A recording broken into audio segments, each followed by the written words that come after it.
But I am here with my beloved wife, Vailana, and with beloved Alana, who is a part of our relationship constellation. Spiritual influencer Aubrey Marcus is facing huge backlash after revealing a polyamorous relationship with his wife, Vailana, and partner Alana Beal. If you're in this type of relationship, but all that you experience is you have multiple lovers and your lovers don't have lovers, you're missing out on the most important part. Your girl is going to be bent over, back arched, laying it on them. You got to deal with that. Do you feel like that is a more evolved approach at relationship? It's a pathway to deal with a primordial negative emotion. Aubrey Marcus, thank you for being here. Aaron Alexander, hello, friend. Aubrey, what do you think it is about your public persona that triggers people? It seems like people almost love to hate some parts of the persona of Aubrey Marcus. I live my life in a way that's according to my own rules. I mean, I'm really trying to live the freest existence possible, and it's not in alignment with a lot of cultural norms.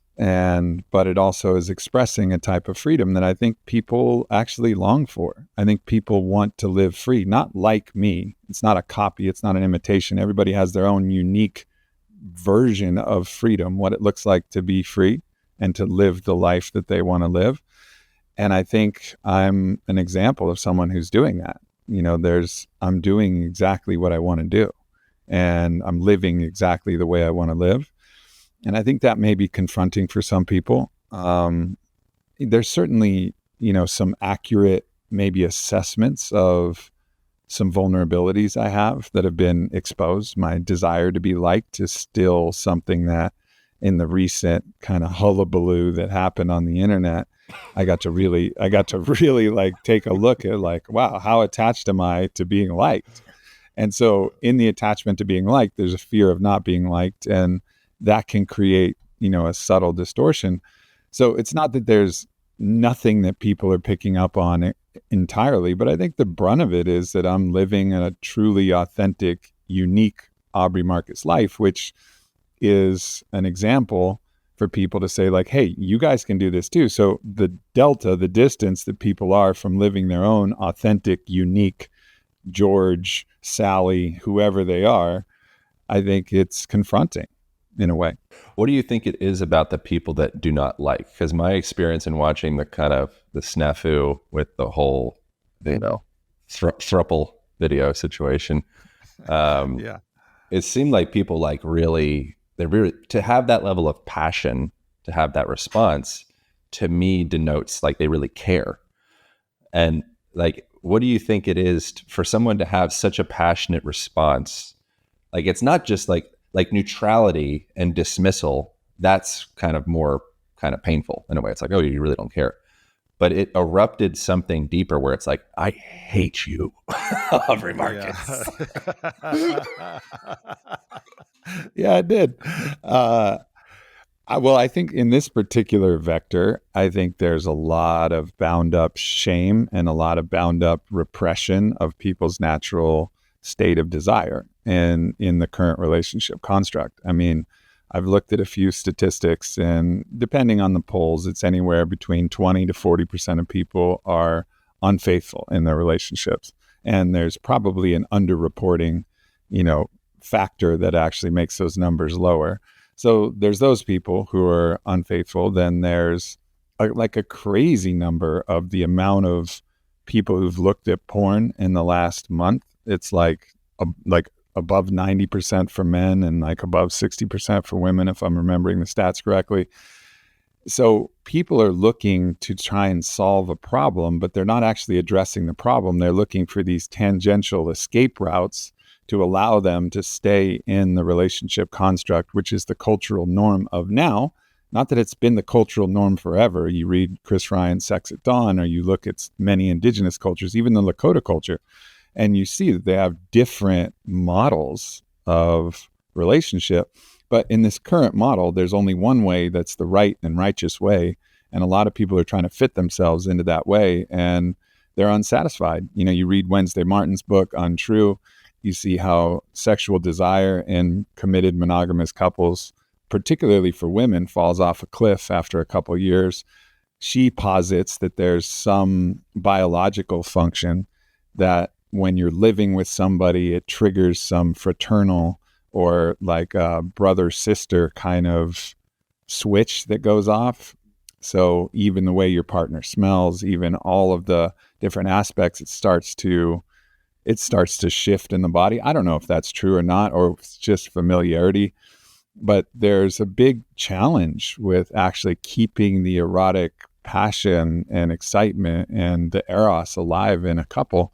And I think me breaking out of that mold, it was particularly challenging because I think a lot of people, if you can accept that this is the only way, monogamy is the only way, then you can just be like, it's the only way. I have nothing to worry about. But I'm like, hey, there's another option that's more expansive. And people are like, fuck you, die.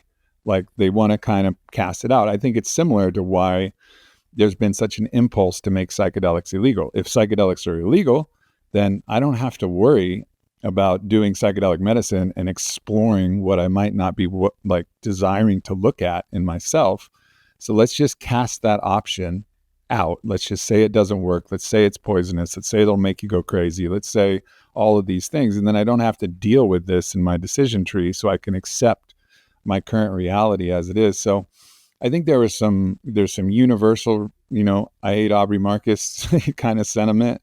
And then there was some very specific sentiment that developed when I talked about my unconventional relationship. I could see there being pushback in the language of this model is more expansive, because I could see someone that is committed to monogamy saying, no, Aubrey, you are missing out on the expansiveness of commitment. What do you think about that as a perspective, that perhaps there could be another layer of, no matter, we're married, we made this commitment to each other, perhaps there's something even deeper behind the challenge of commitment to one partner? So anything in life can be your sadhana. It can be your spiritual practice. And I am the last person to say what your sadhana should be, right? Like whatever you want your spiritual practice to be, whatever is going to lead to the highest level of evolution, beautiful. And for many people, monogamy is that path. So you're right in correcting me and saying that it's more expansive. I meant that more in the functional aspect. There's a larger retinue of options in our current relationship construct. So it's not expansive on the evolution of a person's soul or evolution of a person's spirit, or even that it's the right way or a better way. But there's just a larger field that you're playing with. And that's just factual, right? Because there's dyadic connections that I have with my wife, Ilana, with my lover, Alana, and then their dyadic connections with whoever their other lovers are. So there's a larger field at play. So, but you're right in saying that there's nothing that says that this is a better or a more advanced way to actually navigate life to get the most growth and evolution and learning possible. But I would push back and say those people who say that this is not commitment, that's also wrong, because I'm completely and deeply committed to both Vailana and Alana forever. Like I'm in all the way, and I've closed all the other options for myself.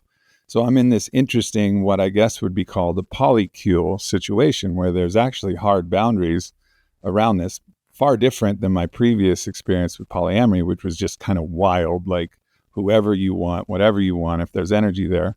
I've made the commitment to Vi and Alana, like, this is it. If you guys are in. I'm closing all the other doors. And I'm deeply, deeply satisfied with that. And also the commitment that's necessary to have all of the conversations, to confront all of the jealousies, confront all of the different things. Like there's a level of commitment in confronting the challenges that this type of relation brings up.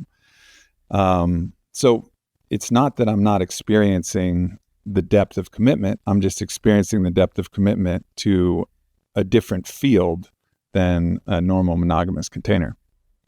What do you think it is about two gals that's like, what's the functional mechanics of that feeling more fulfilling to you? Like if you were to break it down functionally speaking, like what is that? So for me, in my own desire palette, and I think we are all, Rebbe Gaffney says we're all a unique configuration of desire. That's what we are. We're a unique configuration of desire. So in my unique configuration of desire, I like a woman who's strong, has like a really robust masculine aspect to them, and embodies like the kind of warrior queen element. That's like an archetypal thing that I'm attracted to. And then there's also an archetypal expression of the goddess that's completely nurturing and completely in the depth of feminine. Now, both Alana and Vi have a healthy balance of masculine and feminine, but Vi's masculine is just something that she's more natural expressing, and Alana's depth of her feminine is something that's more natural for her to express. Now, it doesn't mean that they can't cross over and both be masculine and feminine, but for me, I love the goddess, like truly, like I love women, and they both, it's not just that it's two, like if there's two Vilanas, it would be really difficult. And if there was two Alanas, it would be really difficult. But the fact that they're so complementary in who they are, I feel like now I get to be in love with the goddess with a capital G, because there's two of the main primary archetypes. Now, it doesn't mean that every other person doesn't have their unique expressions, that are different. I'm not saying that they encompass everything, but for me, it covers the primary elements of a slightly more, developed masculine nature of someone who can really penetrate the world like Vi can, and then someone who's more comfortable just like actually loving being that nurturing, soft, feminine, character that Alana is. And it's not that they're putting this on. It's just their natural constitution. And I think everybody has a natural balance of masculine and feminine. I'd like to think, and you do too, like we both actually have very well-developed feminine aspects. However, we're far more comfortable expressing our masculine aspects, right? It's like that's where we naturally tend to polarize on the scale. It feels empowering. Yeah. To be able to like feel that polarization. Yeah, it's like it's naturally where we want to be.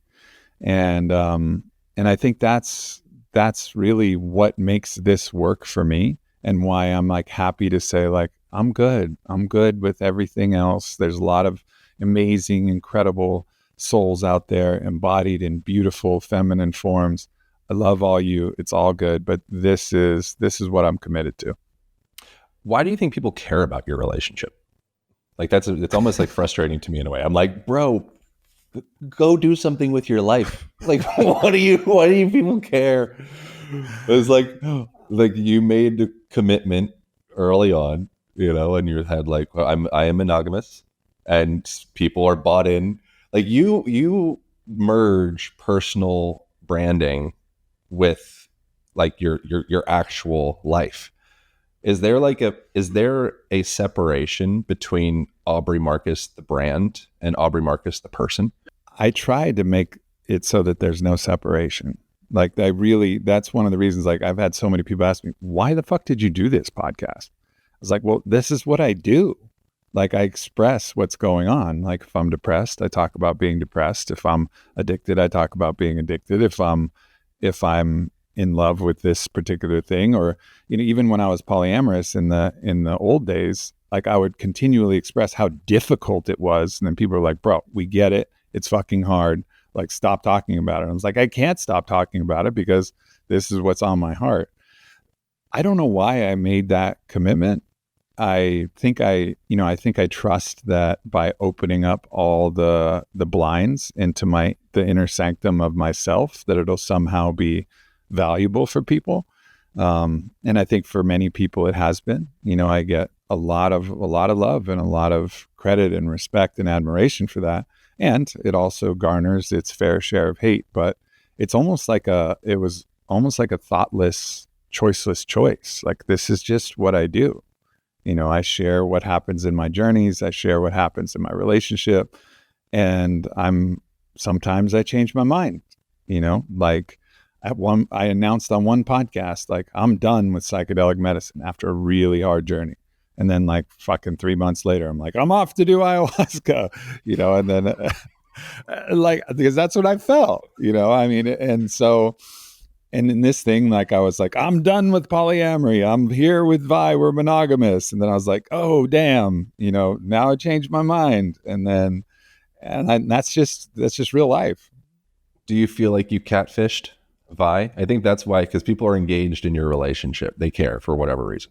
And I think you're like a very aspirational person, both you and Vi. You're super hot. You're a very aspirational figure. You're like action figures, especially Vi. I mean, you're fine, but like Vi, come on. She's, I mean, I'm joking. You're both great, but I think yeah.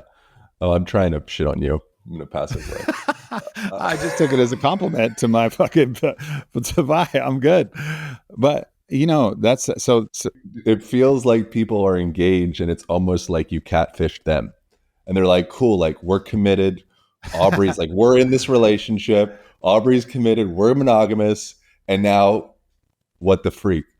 Like, it feels like, do you feel like there's any energy of that? You look at 50 Shades of Grey and people think, oh, that got so popular because it's exploring the elements of power exchange, sexuality, and dynamics. And that's why the books were so popular. There's a fucking billion books to talk about that. Why was that book so popular? The book was so popular because the bad boy was ultimately tamed, right? So there's a huge fantasy about the bad boy being tamed. And, this is Beauty and the Beast. This is like an archetypal story of the wild bad boy who finds the right woman and then is tamed. And I think I fed into that story. I was the wild polyamory guy. I found my queen, and then all of a sudden I was monogamous. And then I was like, actually, no, let me change the plot line. And they're like, this ending sucks. I mean, that's really what happened. So, but the interesting question you're asking is like, all right, what is the complicitness that I had in creating this idea that I could be monogamous? So where did that actually come from? Well, that came from a variety of things that were both conscious and subconscious. One of the conscious things was the way that I had experienced polyamory was fucking chaos and deeply, deeply painful. Like, I experienced pain in that relationship that is like beyond any pain that I've ever experienced. It was unreal, the challenge and difficulty and the constant chaos. It never leveled out. Like, we never got to a place where it was like, okay, everything's chill and everything's good. We had brief moments of that. So I was coming off something that was like, I tried this, I gave it my best. I can hardly do it. My partners can hardly do it. It's like, it's creating so much pain. I'm done. I was just like worn out of that experiment that I'd ran. So in that kind of place of being, hurt, traumatized in many ways, and then just saying like, I'm going to go back to the roots, I'm going to do this monogamous thing. And of course, I'd always talked about, the playful expansion. Tammy Nilsson talks about the monogamy continuum, and it's, maybe you just talk about having other lovers, maybe you experience having other lovers, but there's still like a monogamy continuum of what it is. There's the strictest form, and then there's the expanded form. Maybe you have threesomes. And so we were always in a slightly expanded form, but I was like, I'm actually good with this.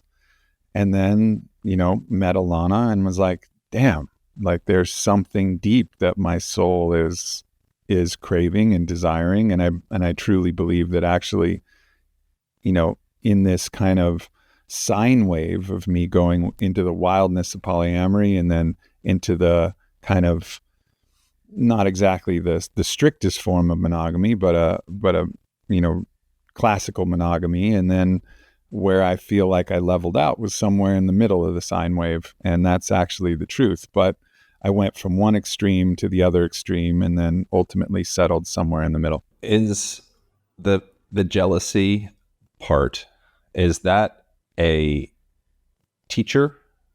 That's a feature, man. Hell yeah.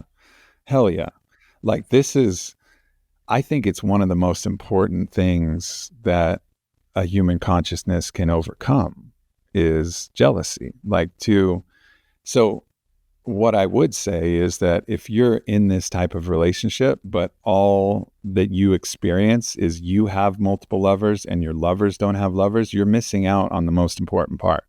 The most important part is truly being able to bless your beloved, your most precious, bless them to be with another man, to do what men do. They penetrate, they ravish. That's what they do. That's what happens. And of course, with their hearts open, and of course, in a loving way, as long as it's good, man. But you have to confront that. You have to think about what it's like, not only for them to kind of make love in a soft, kissy, missionary way. And you're this, no, your girl is going to be bent over, back arched, laying it on them, and swallowing their semen. Like, you gotta deal with that shit. And then look at that guy and say, like, you're my brother. Like, I love you. And like, we're all on the same team. And when you're able to do that, like, I think there's a freedom that develops. Like, there's not a moment of jealousy that I have, in any normal situation. Now, it doesn't mean that when Vi has a lover or Alana has a lover, there won't be a little ping. But I've been through it so many times. And what I've realized is, like, it's a way that you can actually get closer to those people. Like, if you love them and they love you, they're my allies. Just like with friends, if you know a friend that has a friend that loves them and takes good care of them and it brings more to their life, you're like, a friend of my friend, you're my friend. The brother of my brother is my brother, and the brother of, the lover of my wife is my brother. And then for Vi, like, the lover of my husband is my sister. And of course that relationship has to be strong and real, but it forces you to actually have an expanded version where you're not trying to possess or contain. You just really love somebody. You love somebody like you were their best friend, and I think it's a really valuable thing. Doesn't mean that, everybody has to face that crucible, but if you do, there's huge benefits. Do you feel like that is a more evolved approach at relationship, or is it just a different approach at relationship? I mean, I'm reticent to say evolved. I think that it's a pathway to deal with a primordial negative emotion. I don't believe that jealousy is in the field of value, right? Like, I don't believe that this is an aspirational virtue. Like, if you have a philosophical discussion and you want to raise a virtue, like, I wouldn't say that jealousy is a virtue. I think it's a vice. I think it's something that actually we should intentionally, regardless of our relationship structure, try to actually alchemize and get to the other side of, because it's fundamentally a negative emotion. And ultimately jealousy then can turn to envy, which in the Buddhist tradition, envy is the most difficult emotion to alchemize, and jealousy is just a stone's throw away from envy. What is the most challenging truth that you've uncovered in your journey in polyamory? Is there anything that stands out that you believe today that you didn't believe previously? Yeah, in the early days, everybody who was better than me, like, anytime my beloved had a lover that was better than me at something, it fucking killed me. I felt like I needed to be better than them at everything that they did. And I remember one of my former lovers had an unbelievable UFC fighter as a lover. And I was like, fuck, he could kick my ass. Like, of course she loves him more than me. He could beat me up. Like, this is some primal shit. Like, I'm not worthy.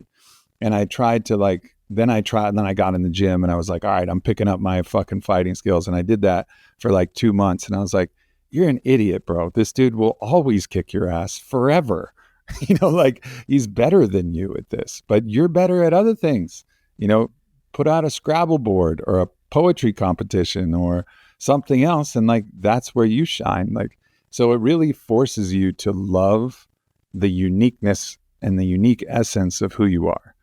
And I think that's something that's difficult to learn, because we can get into this comparison game where we're comparing ourselves to another person and then imagining that all of their, good qualities make you somehow less appealing, without trusting that actually the reason that your partner loves you is because of the unique essence of who you are. And if they don't love you for that, you probably shouldn't be with them anyways.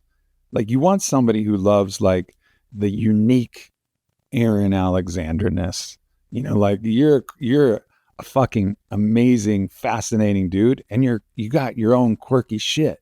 We all do. And you want someone to love all of that, like all of those elements, all the broken hallelujahs and all the holy hallelujahs. You want someone to really love your unique qualities. And I think there's no way to navigate these more complicated relationship structures without actually developing that level of self-love where you love yourself not based on any external metrics, but based on your own unique essence. Do you believe that your partners, Vi and Alana, are compromising their own values to appease you? Or do you believe that their values are evolving? Well, if I believed that they were compromising or doing something that was detrimental ultimately to their own path, then I would urge them to leave. And I've been in that situation. So this is not hypothetical. There's been times where Vi has questioned, like, am I abandoning myself? And I said, Vi, if the answer to that question is yes, like, you have to leave me, right? Like, you have to be true to who you really are. And so that's the baseline construct of the conversations. Like, if this ever gets to the point where you feel like this isn't part of your sadhana, part of your path, part of your highest expression, if this isn't your 10 out of 10, and you're like, fuck, like, Aubrey makes my life comfortable, but really I'd rather this, then it's not going to work. Like, and I don't want that. I don't want to be a force that limits anybody from living their best life. So I don't feel like there's any compromise. I feel like there's unique sacrifices that we all make. But this is like an old understanding of sacrifices, almost like a biblical version of sacrifice, where you bring your prized animal and you give your best to the highest, as Jordan Peterson says.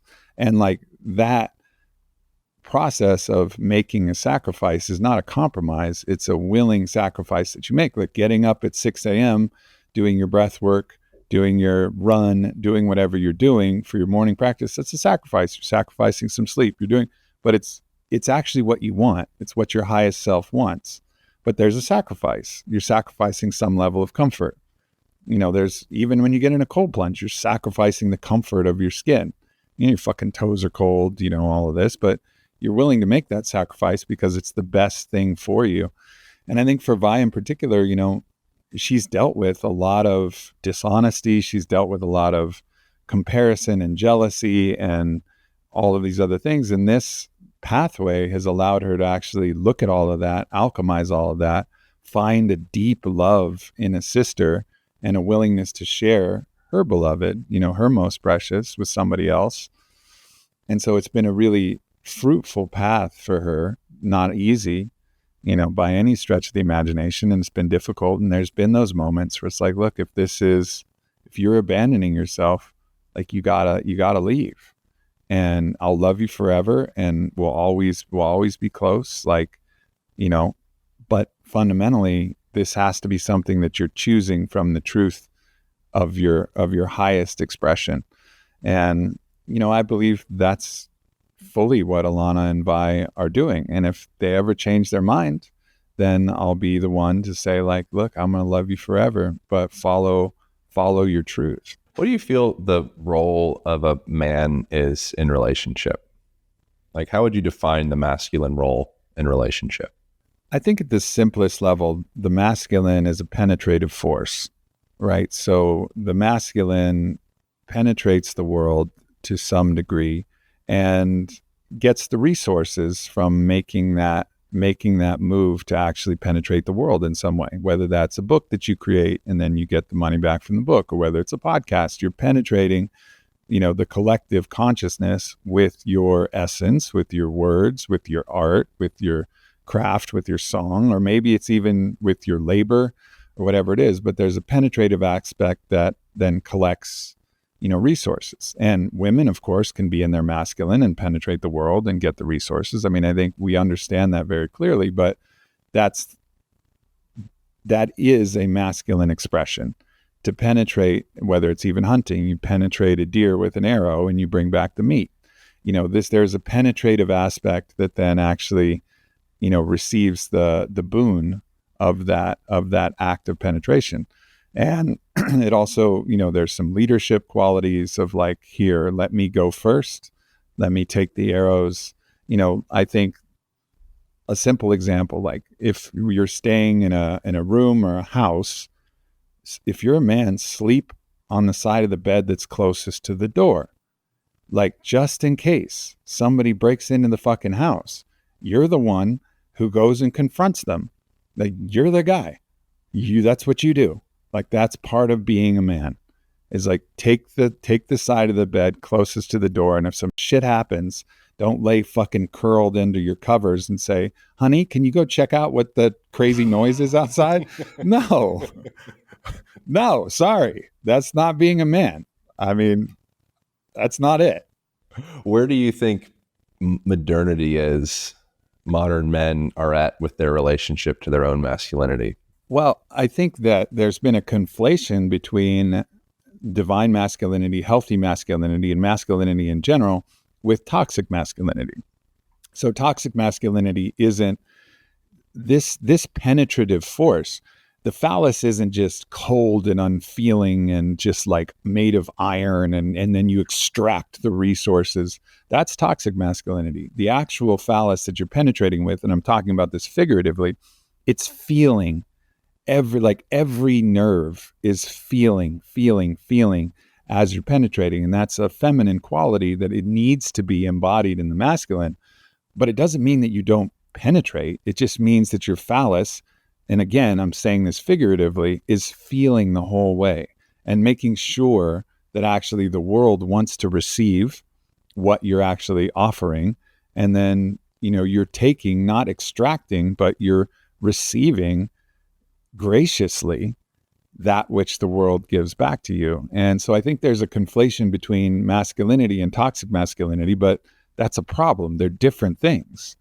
There's the healthy masculine and there's the toxic masculine, but they're not. Masculinity itself isn't toxic. So I think there's some confusion around masculinity in general because of that conflation. I also think there's some confusion around femininity, right? Because we all know that women can be in their masculine. I often say, and I'll ask you this question: who was the greatest king to ever rule England? The greatest king. I don't know history, bro. King Henry? Is that a king? No. Fucking Queen Elizabeth, bro. Queen Elizabeth was the greatest king to ever rule England. Whether it's Elizabeth I or Elizabeth II, both were badass. But they were kings. But they had a vagina, so they called them queens, but they were kings. They had their lovers, they did, they conquered, they secured the land, they did all of the things that a good king would do, and they also did shitty things that a bad king would do, of course, but fundamentally, they were the best kings of England. And so we know that a woman can be a king. That's great, but being a king is different than being a queen. A ruling queen is a king in the archetypal form. Now, because of their sex, we call them a queen, but that's also creating confusion. Like, what actually is the divine feminine? Is it like, I'm an empowered goddess and you're penetrating the world with courses and books and you're leading your household, and then you got some subservient man, and then you're secretly complaining to your friends, I wish I had a king. Yo, there's no room for two kings in your kingdom. You're the king and you're a woman. And that's great. I'm a king and I have feminine qualities, so I think there's just confusion around the actual archetypal structures of masculine and feminine. And I think that creates a lot of uneasiness in both men and women because we're not clear on what we're doing. And all is blessed. Like, long live King Elizabeth. Like, she was great, like fucking A. So fantastic. And let's just be real with what it is. What do you feel like your most toxic qualities have been, and where are you at in relation to your quote unquote toxic qualities?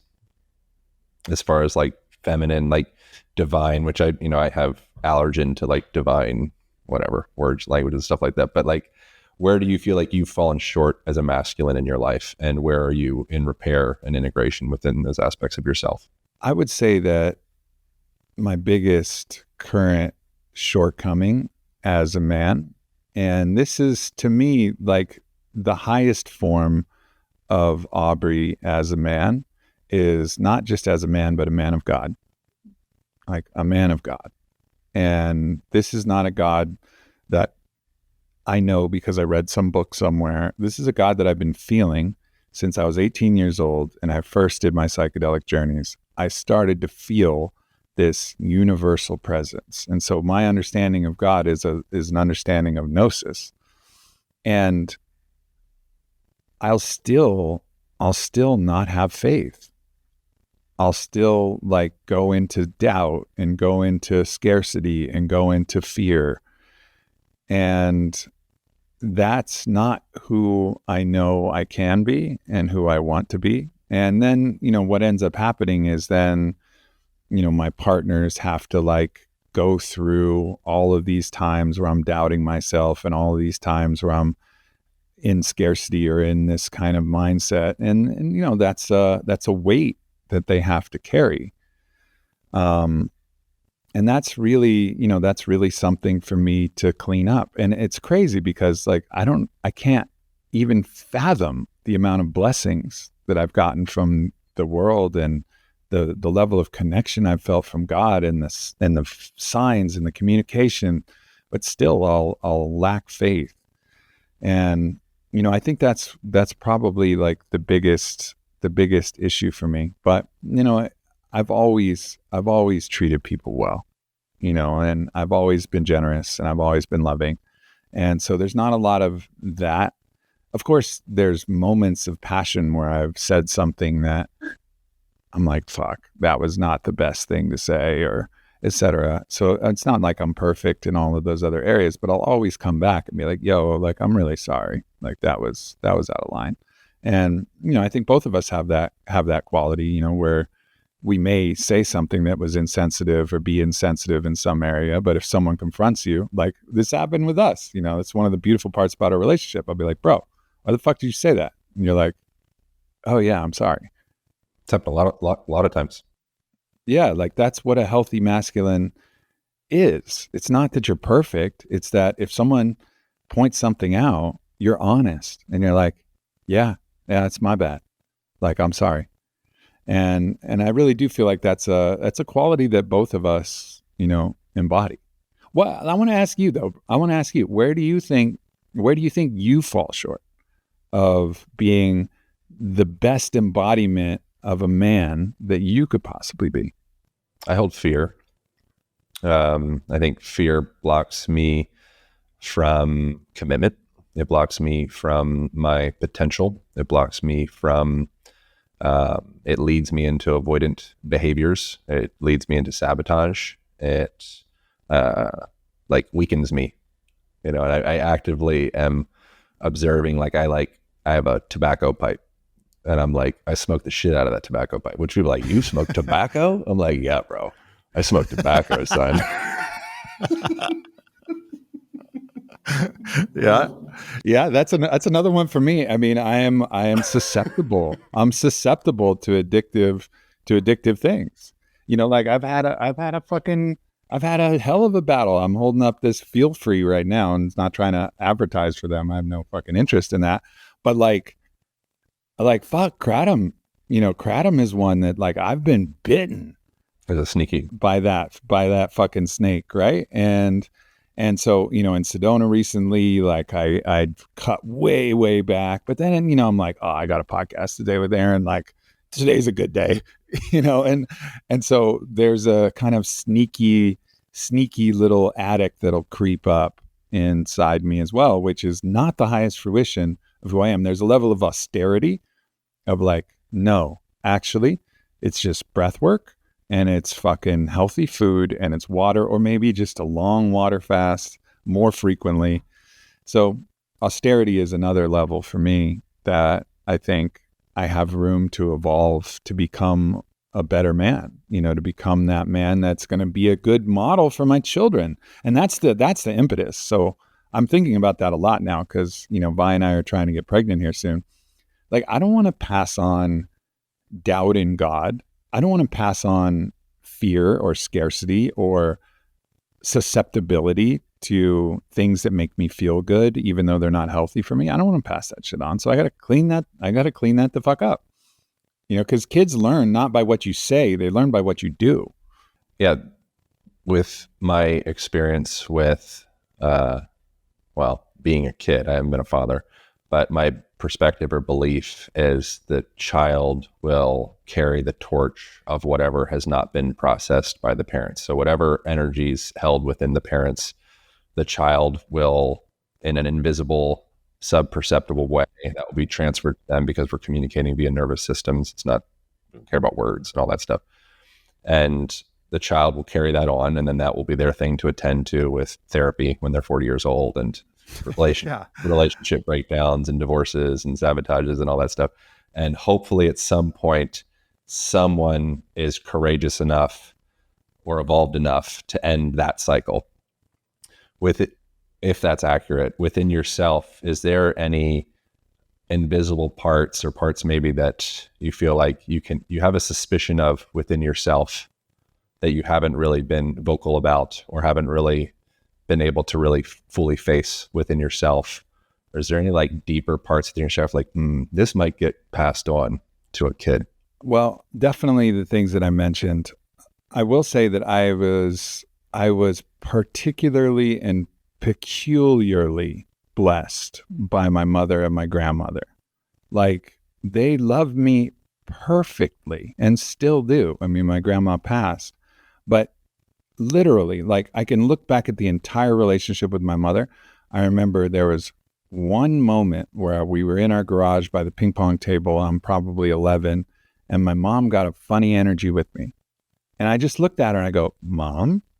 And she goes, "Oh, I'm sorry." That's it. That's the most traumatic experience I had with my mom. She goes, she was just being a little bit weird. And I go, "Mom?" She's like, I'm sorry. That's the extent. And then people ask my mom, like, it just happened. She was out in Sedona with me. Like, "You got to be so proud of Aubrey." And she just looks at him like they're a little bit crazy and goes, "I've been proud of Aubrey since the day he was born." Like, she loved me that way. So that's been such a help, And then my dad was complicated. My dad was very complicated, but he did enough work on himself that it allowed me at least enough space to finish the work that he started. So it's not that I'm like completely through that, because he was super hard on himself. I'm super hard on myself. I haven't completely alchemized that kind of being hard on yourself.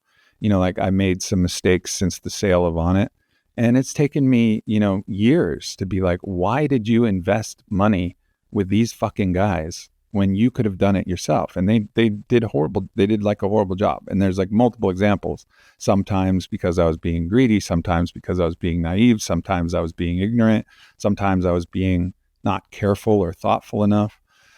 But ultimately, those are all mistakes that you learn, and that's fine. But the being hard on myself, that was my dad. My dad was really fucking hard on himself. What does that look like when you're in like the depths of hard on yourself? You're a failure. You're a fucking loser. Like, I can't believe you fucking did that. It gets hard, man. It gets deep. Like, that voice, and that's the voice I call of anti-you, which is passed on, the negative aspect, that force of resistance. Like, that was deep in my dad, and it ultimately won the battle with my dad. He stopped being able to perform, and he couldn't handle it, and so he turned completely to listening to a voice inside him, which I call anti-you again, that was leading him into inflation and distortion, and he lost his way. So he ultimately lost that battle. But during the time that I was alive, he fought valiantly against it. He was with Stan Groff. He was doing holotropic breath work. He set me up with my first shaman.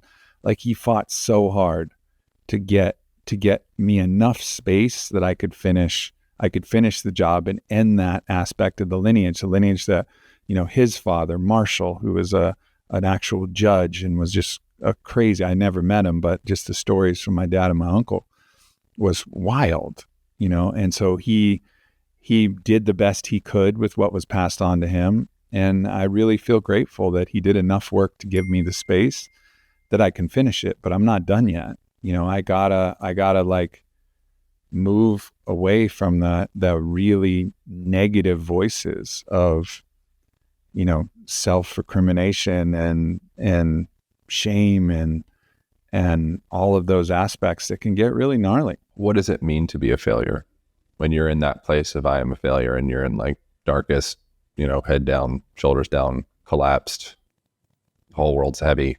What does that mean? What are you feeling? I feel like I let God down. And that's a false understanding of God, right? And I think this is a thing that many of us have. We think of the Father with a capital F as that judgmental Zeus-like character, or Yahweh-like character that's constantly judging you and holding you to the highest standard. And it's good to hold yourself to standards, but the real Father, the real God, loves you no matter what, and is going to say, I love you so much. You can do better, but I love you so much. Keep going. You are the son for whom I'm so proud, or the daughter for whom I'm so proud. And that's the real Father. And I think when I'm in that state, I'm in this place of feeling like I let God down, and God, as it's expressed through all of the people, I think about the people I can't help. I'll think about my brother Chase Iron Eyes, and I'll be like, man, I would love to just drop a parachute full of money on you and the reservation and your sacreddefense.org and just change the life of everybody that you're living with on the res. But I made some fucking stupid decisions, and now I can't do that. And that's because I'm fucking idiot, and I can get in that, and, or I'll get in fear, man, Sedona is the most amazing place that I could possibly have, and it's a sanctuary for my beloveds, Vi and Alana, and for all my friends to gather. What if I can't pay for it anymore? How would I ever live with myself? So I can get in these places of doubt or scarcity, or, and then it all turns back into this kind of, I'll try to destroy myself psychologically to a certain degree until I can snap out of it and be like, you got this, bro. You fucking got this. You did it. You did it once. You'll do it again. You'll make it through. You got this. And so I toggle between those mindsets still. And the man that I want to be doesn't toggle. The man that I want to be is just filled with that faith. And I think that's one of the beautiful aspects of, religion that I see, even though I have many critiques with, religion as it's expressed in our culture.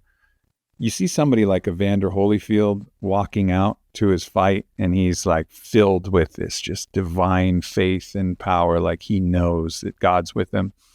And that's something that I help instill in Jake, when I'm in his corner and we're doing the visualizations, God's with you, Jake.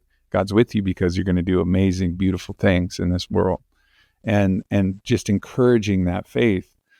And I have to do the same with myself. And it's easier for me to do that for somebody else than it is to do for me. I appreciate you sharing that. I feel like that's a side of you that is that's the side that I see most often. And particularly it's the side that I see more in the last, I don't know, 4 years or something. And I think it would be easy from the outside looking in to look at you as, you have everything, you're this rich fuck, and you're this hedonistic, whatever, you want all of it. And to have like that internal voice, for you to be willing to share that part, I really appreciate it. What do you feel do you have something to say? No, I appreciate that, man. I mean, I appreciate this is who I want to be also. Like, who I want to be is someone who's doesn't shy away from sharing the hard, ugly stuff. Like, that is actually a deep level of what I believe a man does, and what I want to actually pass on to my kids. Like, don't hold this shit in. It's all good. Like, we're all messy. Like, share the messy parts, and what I'm going to give you is love. And also maybe some guidance, but the love is going to be there no matter what. Do you feel like you ever have a performative authenticity or performative vulnerability? Would you say that that's ever something that you have expressed, or like leveraging authenticity or vulnerability as a tool? Not consciously. I mean, when I cry tears, they're real tears. I'm not that good of an actor. And I cry on a lot of podcasts. And also, like, I don't need to, I am vulnerable, like, that's just who I am. That's actually really me, is I'm like actually very vulnerable, and also very strong, and also very, like, I can step into a persona, particularly in competition, that's a fucking total rascal and like gonna talk shit and be in this kind of aggrandized version of myself, right? And I'll enjoy that, but that persona is transparently a persona, and that's more for what I do, like particularly in competition. It's like I'll pretend to be like fucking Zorro or Conan, and then talk shit, and then if I lose or win or whatever, it's all beers at the end. But as far as like when I'm on a podcast or when I'm actually having real conversations, it's just really me. What do you feel? I resonate with the feeling of failure. I think that's probably one of the greatest weights that I hold, is that I will transition out of this body, i.e. die, and not fulfill my potential. And I'll look back and be like, what the fuck? I wasted my pass, my slip. I was like, I wasted my ticket. That's probably the greatest weight and the greatest self-judgment that I hold, like, every fucking day. What do you feel like and it's not always, like, there's a lot of days where I'm feeling pretty good, but like that's a recurrent thing. What do you feel like you need to feel fulfilled, and to release that recurrent sensation of I'm a failure? And do you believe that perhaps there is some feature to that as well, and perhaps it's like an evolutionary driver to go forward? I feel like there's a actual spirit, in the Greeks they called it the daemon, a Bremlin, the mage, and Abraham of Worms. There's a tradition in the esoteric lineage of Kabbalah where they called it the high holy guardian angel. There's a lot of understanding that there's an aspect of ourself that is our potential. And, you could call it your soul, but your soul also includes, in my view, like the many lifetimes that you've had. But this is a particular almost entity that is the best version of yourself. And I think we are always going to be chasing that. It's like the rabbit that leads the greyhound. The greyhound in a race never catches the rabbit, but it runs after that rabbit like hell.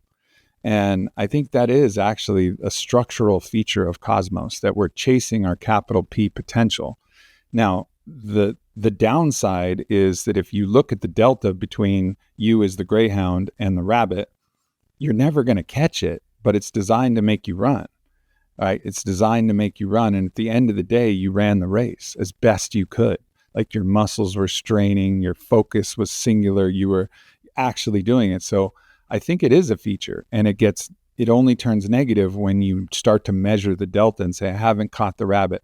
You're only going to catch the rabbit for brief moments. There's going to be brief moments where you're like, this is actually what the term Onnit came from. Bodhi and I would talk about that. Like, occasionally he would race a race where he was one with the mountain, And that fucking mountain could not be skied better. And he was like, I was on it. I was on it. Like I caught the fucking rabbit today. And there's times where I give a speech or do a podcast or write something where I was like, I was one with the rabbit at that point. Me and my potential were ontically identical. Like we merged for that moment. So you get this feeling, but I think it's unrealistic to expect that you're going to live embodied as that potential. I think that's why we have the avatar of Yeshua, the Christ, as somebody who like hit the rabbit and stuck the landing and was just like one with his potential. But I think for us mere mortals, this is something that's designed to lead us further and drive us. And as long as we understand that, only for these moments and these times, and try to extend those moments as much as possible, but it's not realistic that we're actually going to be living our potential. That's not the point. The potential is always going to lead a little bit further, and even in the story of Jesus that happened, like, Father, why have you forsaken me? Like, why have you forsaken me? That was a moment of doubt. And then he transcended that and was like, forgive them for they know not what they do. And he stepped fully in. So if you read that carefully, you can also see that there was a potential that he was even chasing, even in his last moments and in facing one of the most difficult things in human imagination that was actually real, crucifixion. So yeah, I think it's a feature of the cosmos for sure. So then this idea of failure, the idea of failure is typically like a false reductionist measurement of where you think you should be. And it's only helpful when it's helpful, right? It's like, it's ultimately like you can actually see, okay, I could have done better. But as soon as you realize that you could have done better, you have to release it. Like you have to let that go, or else it'll be a weight that you're going to carry. And then you'll be a greyhound with a fucking backpack full of shame and regret. And you're going to be slower than you could possibly be. So you gotta shed the weight. Yeah, it's just attachment. Like you have a story that you're attached to. So it's like, it's guaranteed bondage if you're in that place. And so like the invitation is, if you're feeling the pain or you're feeling the trigger, is to actually step directly into it. How regular do you experience, what are your days like with that? Like how regularly do you experience triggers? How regularly are you feeling kind of like the weight of, oh my God, I'm not keeping up, I'm failing? Like what does that look like in like a day-to-day for you? There's rarely a day where that little whack-a-mole doesn't pop up and just fucking grin its, buck teeth at me and be like, ah. Like there's rarely a day where that doesn't come up at some point. And there are, it's not every day, but it's pretty common that I have to deal with it. And so it's an active process that I'm working with, but it's pretty regular, and then sometimes it gets worse. Sometimes I like lose the skills and the ability to actually alchemize or transcend it. And then I'm stuck in a really low place. And there's some days where I feel like I'm just like, this is good. We got this. Like, we're going to move forward. And, I think, this is the most active process that I'm currently in. Do you ever feel like giving up? In some small ways. Yeah. I mean, I think, there was, one thing that happened, and I think that was from over-indexing the hate in comparison to the love, because there's a lot of love. But during this, recent, craziness where there was, if you Google my name now on Substack, it's like sinister Aubrey Marcus and like fucking comparing me to fucking Palpatine and like all this crazy shit. And like, and then there's like 40 podcasts about our podcast, and it's like, fuck. And then there's a part of me that like I've always felt like I'm here to help the world. Like I'm here to help us transition from an old story to a new story of greater love and greater like faith and greater awareness. And then the part of me that I've felt like subtly kind of creep in every once in a while is more of a like, man, fuck the world. You know, like, I don't, like, fuck the world. It's not the true me, but that's like an element of the false self that's just hurt and is like exacting some revenge. Like, all right, I'm going to keep my gifts to myself. You guys don't want them? You know, go fuck yourself. And that's not who I really am. So that is an expression of giving up, because I know what my soul's path is. It's to do my damn best, you know, and go out with my shield or on it, like doing the best that I can for the good of all. Para el bien de todos, you know, like for the good of all, and all in for all, like all of that. That's like the guiding principles. And I've had to experience some forms of like, wow, that's been shook a little bit. And then I'll hear, you know, this kind of mimetic aphorism that I've heard from different people, like, no good deed goes unpunished. And I'm like, yeah, this world's fucked. But it's not. You know, people are just peopling, you know, and I love people. And so that has been a process where it's been like, okay, receive all this. It's all good. Don't close your heart. Continue to give the best of you forever. What would you say to the people that capitalized on your video snafu and capitalized on the YouTube algorithm to shit on Aubrey? Because I have my own things to say to them as well. We've already talked about it, but and it's not my things that aren't like an FU or anything. I just find everything interesting. You know, like, oh, that's very interesting. And I would say something. I think that we were talking about this previously. I think the thing that kind of irked me a little bit about that is that there was many people making videos that were guised in like valor, and I'm like here to protect. And in fact, what they're doing is they're capitalizing on attempting to get views, attempting to self-aggrandize themselves, and humiliating, or at the cost of humiliating and debasing and minimizing and infantilizing other people. I think that like I believe if people like really genuinely cared, not just like, I'm going to capitalize on this, I think they would quietly reach out and they would say, hey, by the way, like, you know, I've been through similar dynamics, like, and I really like, I feel like I could be projecting. Like, I don't know you, you know, I've never met you before. I don't know your details. This could be all projection, but like I had a deep feeling and like a call to reach out. And if you ever want somebody to talk to, like, I'm here. That would be like, I'm like, that's really beautiful. But I think the capitalizing on the algorithm and it coming out as like this self-aggrandized hero protecting, you know, other folks, when in fact you're doing something in the opposite, that was a little bit like disappointing to me, I guess.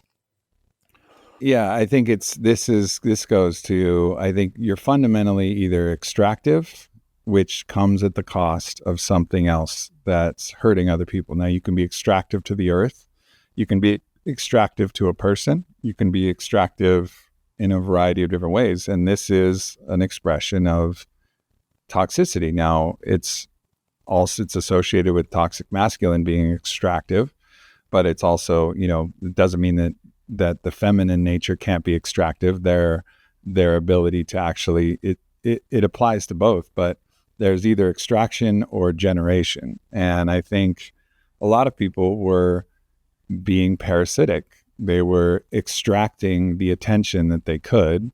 And sometimes that was attention, and sometimes it was an opportunity to position themselves using us as a foil, either me as a foil or Vailana as a foil or Alana as a foil, and say, I'm better than them, you know, and that's almost like an internal inflationary process. Or it's like an external, I'm going to harvest this attention for my own benefit. And I think that's an element of consciousness that we got to take a look at, extraction or generation. One thing to add to what I said, in defense of those people, you y'all are electing to place your personal life as fair game for social media fodder. So there's that part too, where it's not just like, oh, like poor you guys, like you're placing, it's like, oh, here you go, now it's yours. Like, this isn't even mine anymore. This is just, we expressed ourselves in this way and it got captured, and now here it is out in the world, and now it literally is not ours. Like, this is yours. Do with it what you wish. So there's like an empowering part to everybody. And also, like, look at that Mr. CEO guy who's at a Coldplay concert cheating on his partner, and he got fucking on the screen, right? He wasn't trying to get, to put that story out. He just got caught, and people extracted from that as well. How many people made memes about that, and how many people did things with that to extract from that attention?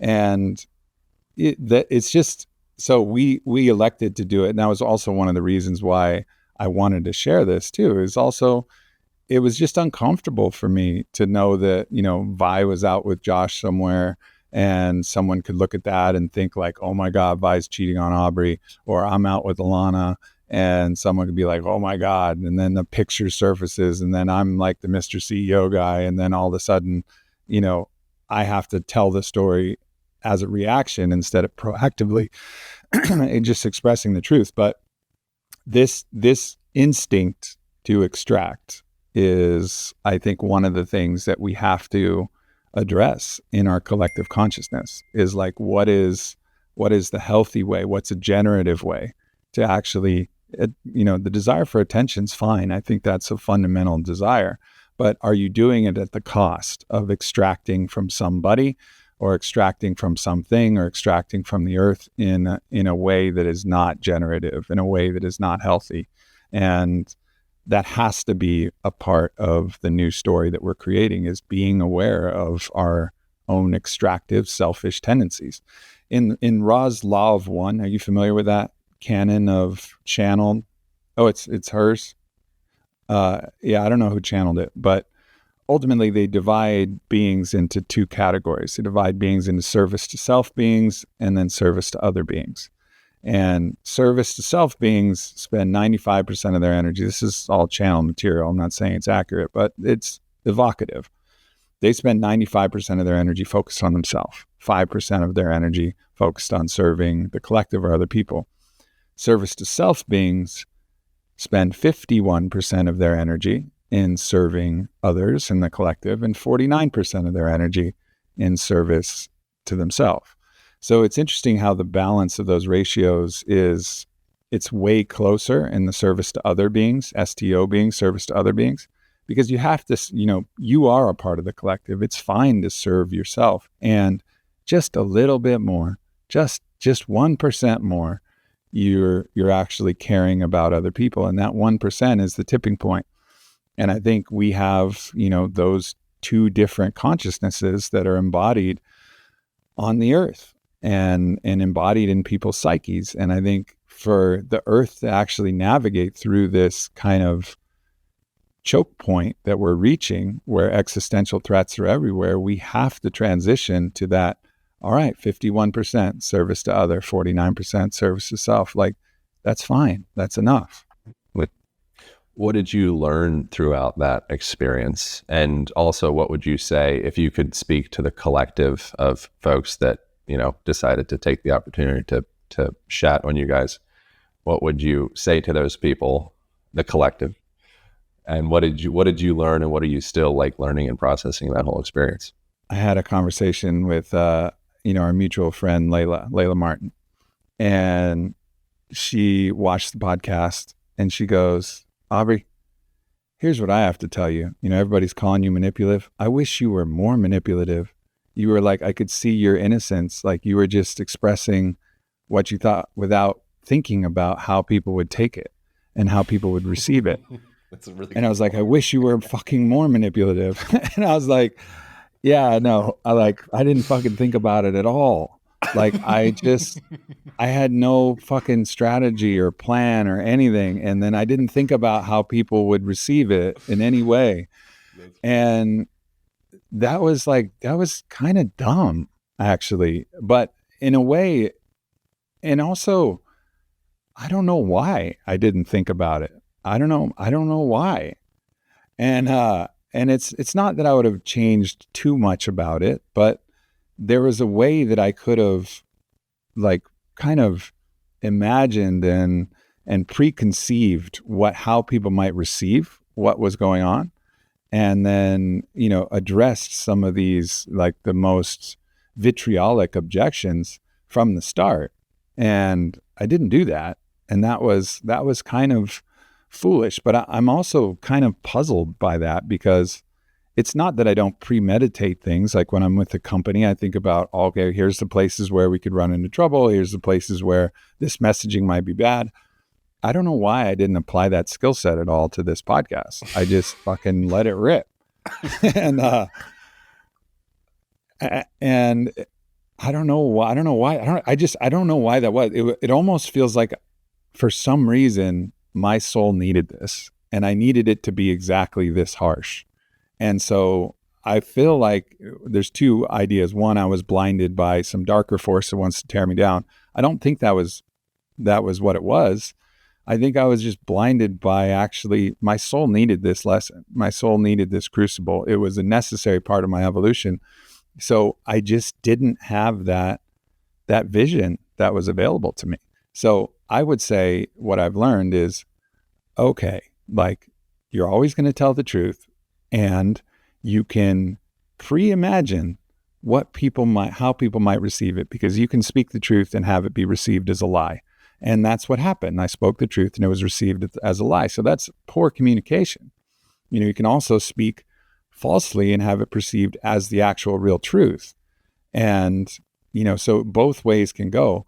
But fundamentally, like I just was not prepared for this at all. I also launched the podcast in the middle of this wild ceremony week where I was hardly paying attention.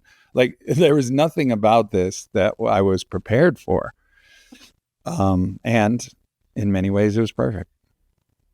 What would you say to the collective of the people that use the opportunity to chat upon y'all?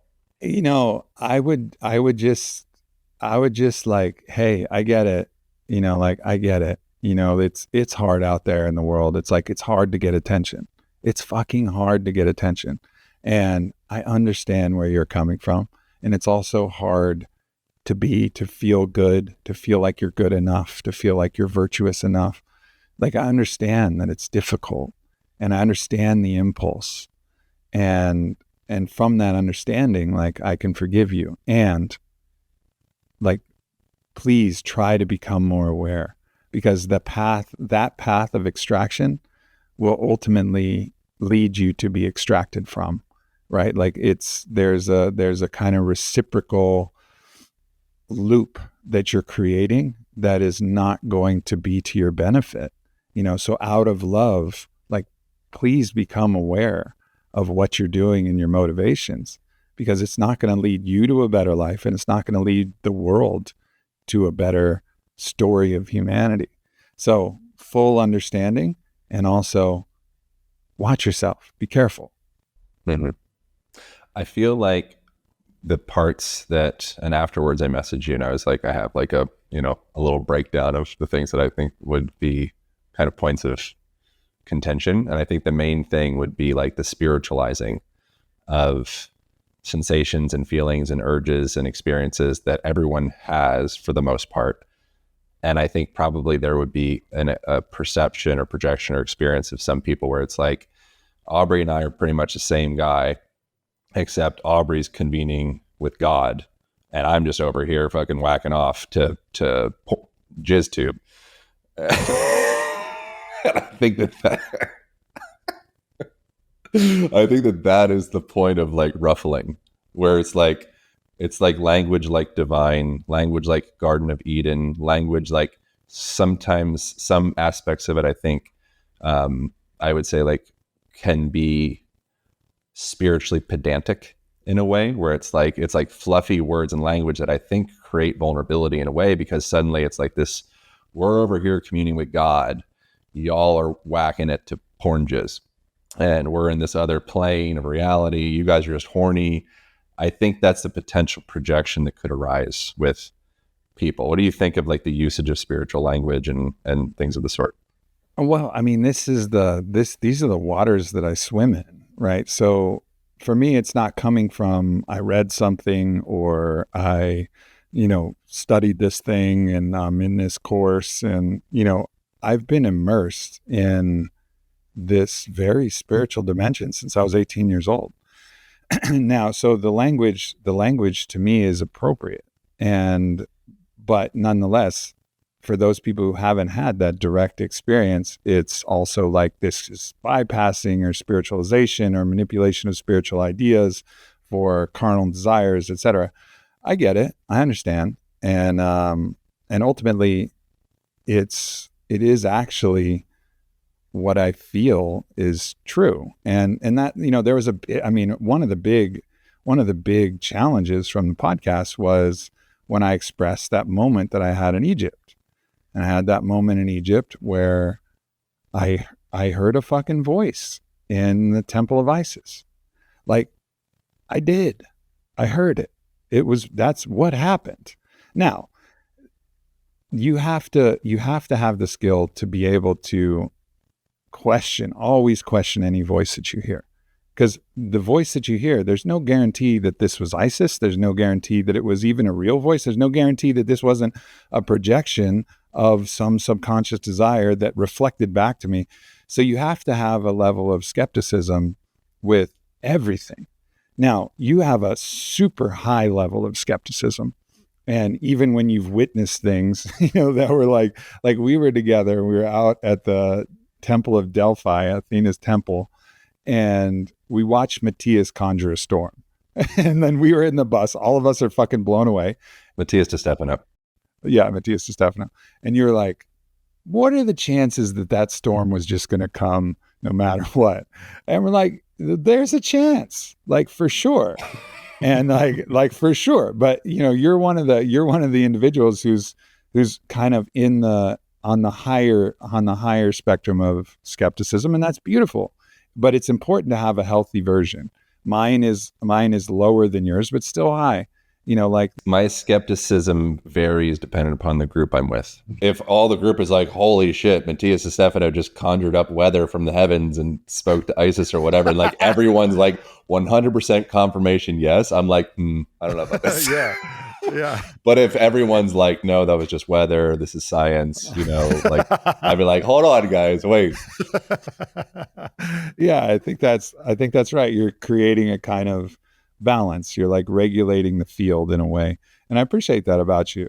Oh, well, you also have a way of being in many ways, and they call it the devil's advocate, but it's not that. It's actually like challenging the consensus belief, which I think is very healthy. And like one of the reasons why I love you as a friend is because I can, I may have a lot of momentum in something where I'm like totally sure. And you'll be like, are you sure?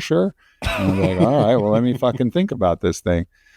And so the criticism being, were you skeptical enough of that voice? Like, yeah. Like when I got back, even when I told Vi, I was like, I don't know what that means. I don't know if it was a real voice. I don't know what that was. I don't even know what it means. Maybe it means we're supposed to fucking create a card deck and that's our birth. And like, I don't fucking know, but I know I heard the voice. Like it's not a question. I didn't make that up. And I also believe in the world where we can get messages from like the extra dimensional reality that we're in. That reality is real to me. So communication is happening. Sometimes from darker forces, sometimes from lighter forces, sometimes your own subconscious can project something that reflects back to you. That's what happened to my father. He got lost in a projection of something that was both the negation of him and a darker force kind of commingled. And he lost his way. And also there's a story. So there's also the story of the binding of Isaac. Do you know that story? So this is an interesting story about disambiguating the God voice. So the story, as it reads in Genesis, Abraham hears a voice, and the voice says, you need to go bring your son Isaac to the top of the mountain, and you're going to sacrifice him. And Abraham, being a faithful man of God, is hearing this voice. So he brings his son Isaac up to the mountain. He's about to sacrifice him. Isaac's like, wait, Father, where's the goat? And Abraham's secretly like, you're the fucking goat, son. Like, I'm going to sacrifice you. And, obviously doesn't say that. But then he gets to the final place. He's about to sacrifice him. And then he hears another voice. And it's like, don't sacrifice him. So the traditional biblical interpretation of that is, oh, he was being tested by God. And God wanted to know that he would be willing to do that. The other interpretation is that the first voice, so if you look at the story, Abraham was almost sacrificed by his father, Nimrod. And so this was actually repetition compulsion. He was hearing a voice that wasn't the God voice, that was his own repetition compulsion because he was almost sacrificed. And so that's the voice that led him up to the mountain. And then actually he clarified the God voice and actually heard God and heard his potential and was like, no, what are you doing? And so this is a story, if you read it that way, of clarifying the God voice. It wasn't that God said one thing and then changed his mind as a test. It was that actually he was misinterpreting the God voice the first time, and then he actually heard the clear God voice the second time. So that's possible. We can get messages that aren't right. I don't know how, can't tell you how many fucking people who've been like, I remember this, I was at Arcadia and this one DJ comes up to me and he's like, hey, I just want to tell you that, I'm the guy. And I'm like, oh no, what guy? And he's like, the guy. And I'm like, what guy? He's like, that guy. And I'm like, Jesus? And he's like, yeah. I'm like, okay, good to know you. See you later. But he's hearing some voice, but that's his own inflationary desire, this messianic complex that's not real. It's not a real thing. You're not that guy. Sorry. You're not, and so we have to have the skill and the skepticism to be willing to listen and also have that kind of healthy skepticism. At what point who are psychedelics beneficial for? Who are psychedelics dangerous or detractive for? And can psychedelics kill the ego temporarily and then create a more seductive, aggrandized, elusive version of it that's even harder to kill? How do we navigate that? Because there's a lot of bullshittery in the spiritual world, and there's a lot of people, in my opinion, I feel like a lot of the people that need psychedelics the most are the people that have the greatest resistance, and the people that need psychedelics the least have the highest proclivity towards psychedelics. What do you think about that? So let's take a look at who was the most vehement in their attacks of me and Alana and Vailana. It was the spiritual community. The spiritual community has so many blind spots. And one of the reasons why is because their identity is wrapped up in being the most good. And when their identity is wrapped up in being the most good, they have the most blind spots because there's places they're not willing to look in their shadow because they believe they don't have a shadow. Hey, motherfuckers, you all have a shadow. We all do. So that's one of so there's risks with psychedelics. I think what I go back to is I consider breathwork a psychedelic. And I consider it one of the safest and best psychedelics you can do. And I recommend that universally. I think everybody should go through holotropic, shamanic, Wim Hof, whatever flavor or variety you want. Breathwork is universal. Ecstatic dance is also a psychedelic. Whoever the fuck you are, if you're able to dance, and even if we've held ecstatic dances for people in wheelchairs who had fucking epic experiences, just dancing with whatever they could. So it's not about how you're dancing. It's about allowing yourself to be the most free you've ever been, breaking through the construct. So psychedelics, breath work, meditation, if you can get in a sensory deprivation tank, do that. All of these things are universal recommendations. And meditation, all of these practices, that's universally something that I would recommend. And I think there's the lowest risk of this inflationary process. Now, psychedelics take it to another level of risk and possibly another level of reward. I've experienced a lot of great reward from it. But you have to be really mindful that you're entering into, as above, so below. Is there darkness in the world? Is there, people who are looking to pump your tires and inflate you and then extract something from it? Of course there are. Is there parasitic forces? Of course there are. So as above, so below. Those forces exist in this astral sea that you're swimming in. So it's not going to guarantee that you're going to connect with the right energies. If you're in psychedelics, you may connect with the wrong energies. So you have to have a high level of discretion and discernment, and you have to really be called to it. And then you also have to have a high level, you have to have also a community around you, right? Like if anybody comes, like that's why having a friend like you is important. And I have so many stories of these inflationary psychedelic people. Like this one woman at Burning Man says, like, I was chosen as the ambassador to water for the world. And I'm like, what? Water? All of water? Like you're the queen of all of water. All righty. See you later. Like get the fuck out of here. And then she gave a whole speech and they put her on stage and she's like, on behalf of water. I'm like, on behalf of water? Like, get the fuck out of here. Like there's crazy shit that people can say, and people can do. And, people can try to self-harm under the influence of psychedelics. There's risk that's associated with it. And there's unbelievable bounty and beauty, because if you're in the right container and you're in the right mental state, what it will do is it will show you your shadow.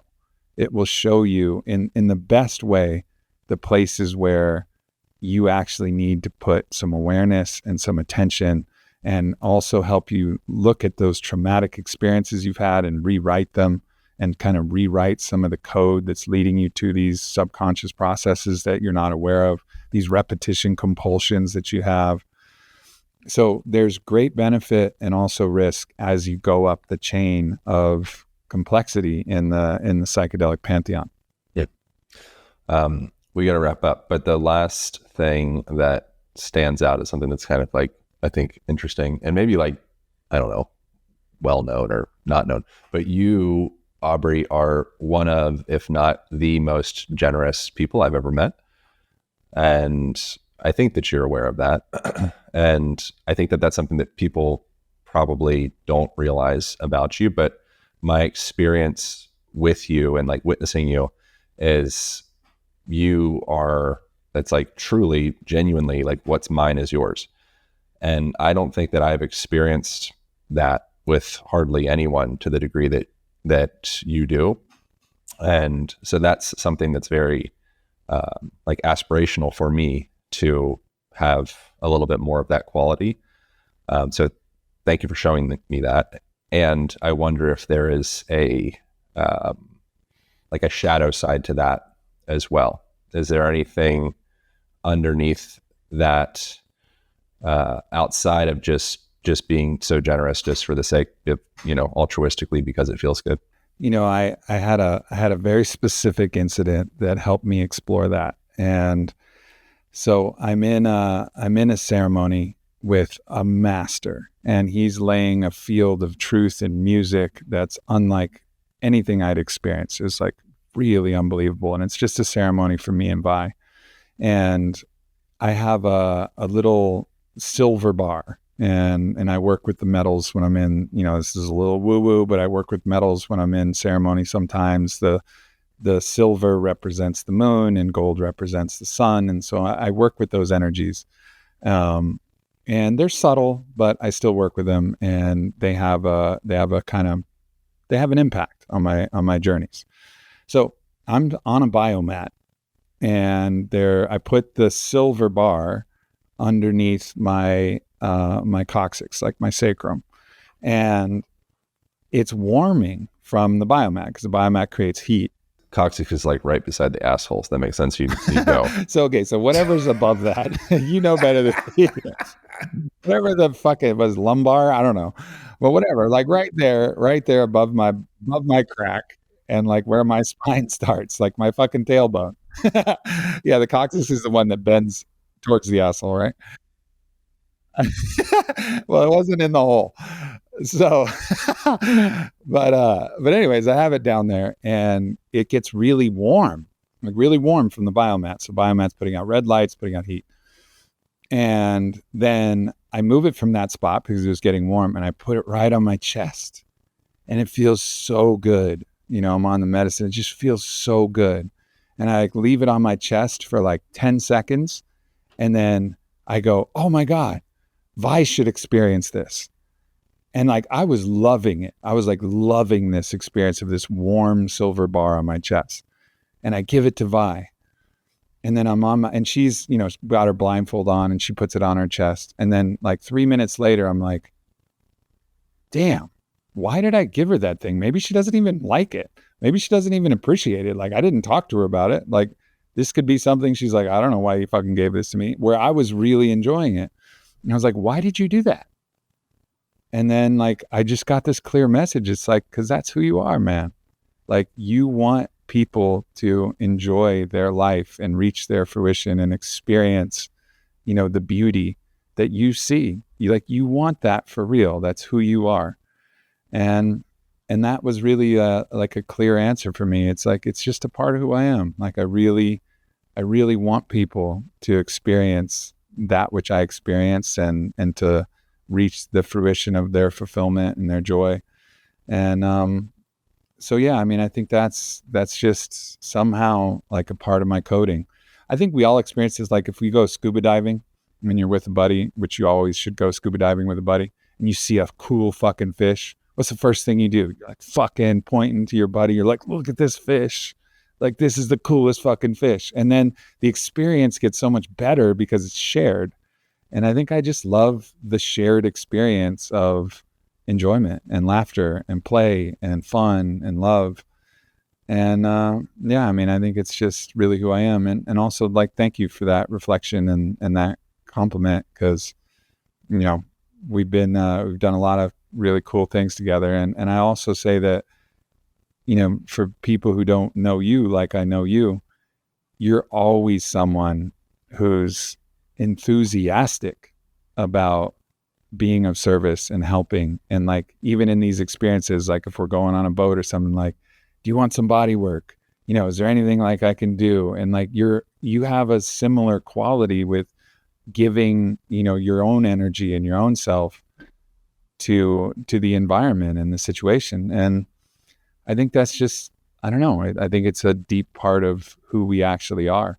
The shadow side of that for me is feeling like I need to trade having value to belong.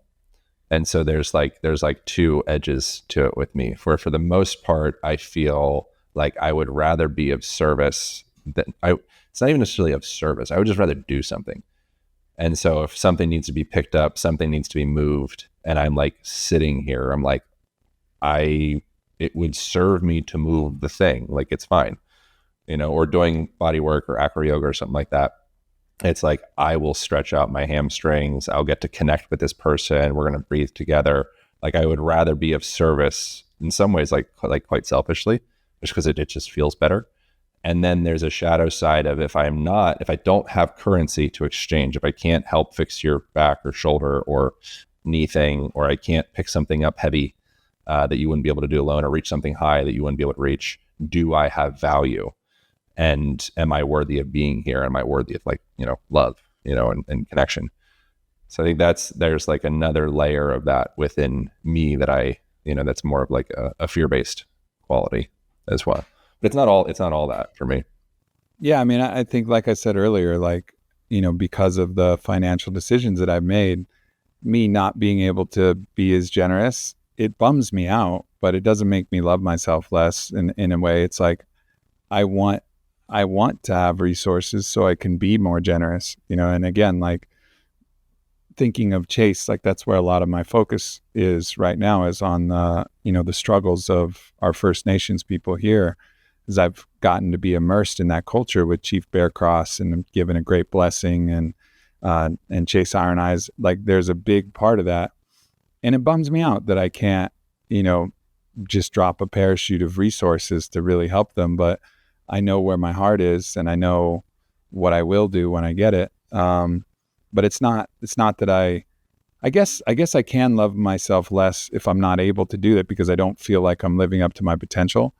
But it's not that I think that they won't love me or they won't appreciate me if I don't do it. So it's a little different for me. It's almost like, come on, bro, like you can do this. Like you can steward these resources and guide them to the right places, and really bring a lot of love and laughter and life to those who need it. So that's what keeps me going. How much money did you make off of Fit for Service? I lost a lot of money. I lost a lot of money. I lost a lot of fucking money. I mean, between Fit for Service and Arcadia, I probably lost close to $4 million. Yeah. That's like, and, like I kept going because people were having unbelievable experiences. Like this changed my life. This did this. And, I mean, that's also one of the, kind of ironies of this whole situation is like people imagine that I was extracting something. I'm there sweating, breathing, teaching, offering, and just paying for the privilege to do it. The only year we were profitable was the first year that we ran it. And then after that, it was all losses on losses. But also, I'm very proud of what we did during my time at Fit for Service. Ultimately, it became untenable because, there wasn't the finances to actually make it work. So, and also I got to do it with my best friends, like Kyle and Caitlin and Eric and Vi, like we were all like a squad.